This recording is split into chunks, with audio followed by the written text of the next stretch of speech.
നമ്മൾ പ്രാർത്ഥിക്കുമ്പോൾ എപ്പോഴും ബൈബിൾ വചനങ്ങൾ ഏറ്റുപറഞ്ഞ് പ്രാർത്ഥിക്കുന്ന ഉത്തരം നല്ലതാണ്.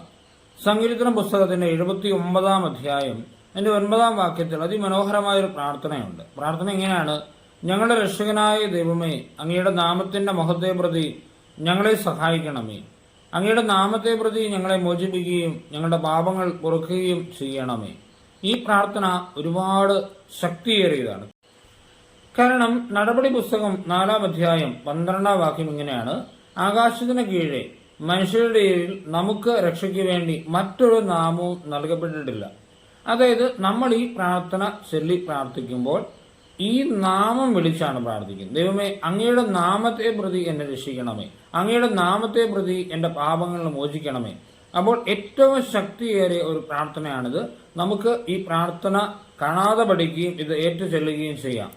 നമ്മുടെ കർത്താവ് മിശിഹായുടെ കൃപയും പിതാവായ ദൈവത്തിന്റെ സ്നേഹവും പരിശുദ്ധാത്മ സഹവാസവും നമ്മെല്ലാവരുടെയും കൂടി ഉണ്ടായിരിക്കട്ടെ, ഇപ്പോഴും എപ്പോഴും എന്നേക്കും. ആമേൻ.